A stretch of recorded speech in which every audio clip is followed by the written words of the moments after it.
The Pregnant Widow by Martin Amis. Read by Stephen Pacey. The death of the contemporary forms of social order ought to gladden rather than trouble the soul. Yet what is frightening is that the departing world leaves behind it not an heir, but a pregnant widow. Between the death of the one and the birth of the other, much water will flow by. A long night of chaos and desolation will pass. Alexander Herzen. Narcissism, noun, excessive or erotic interest in oneself and one's physical appearance, COD. Now I am ready to tell how bodies are changed into different bodies. Metamorphoses, Ted Hughes, Tales from Ovid. 2006.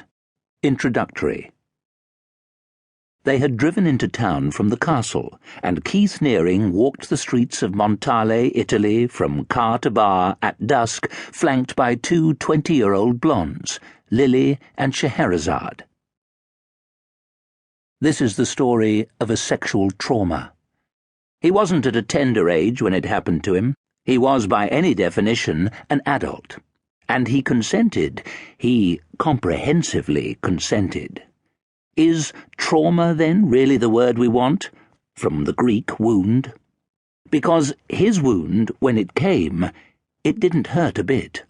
It was the sensory opposite of torture. She loomed up on him, unclothed and unarmed, with her pincers of bliss, her lips, her fingertips. Torture, from the Latin torquere, to twist. It was the opposite of torture, yet it twisted. It ruined him for 25 years. When he was young, people who were stupid or crazy were called stupid or crazy. But now he was old, the stupid and the crazy were given special names for what ailed them. And Keith wanted one. He was stupid and crazy too, and he wanted one, a special name for what ailed him. He noticed that even the kid stuff got special names, and he read about their supposed neuroses and phantom handicaps with the leer of an experienced and by now pretty cynical parent. I recognize that one, he would say to himself, otherwise known as little shit syndrome. And I also recognize that one, otherwise known as lazy bastard disorder. These disorders and syndromes, he was pretty sure, were just excuses for mothers and fathers to dope their children. In America, which was the future, broadly speaking, most household pets, about 60%, were on mood drugs.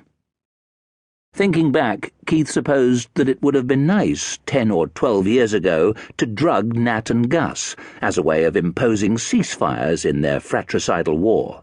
And it would be nice now to drug Isabel and Chloe, whenever they weaponized their voices with shrieks and screeches, trying to find the limits of the universe, or whenever, with all the freshness of discovery, they said quite unbelievably hurtful things about his appearance. "You'd look a lot better, Daddy, if you grew some more hair." "Oh, really?" "Daddy, when you laugh, you look like a mad old tramp." "Is that a fact?" Keith could imagine it easily enough, the mood pill option. "Come here, girls. Come and try out this lovely new sweet."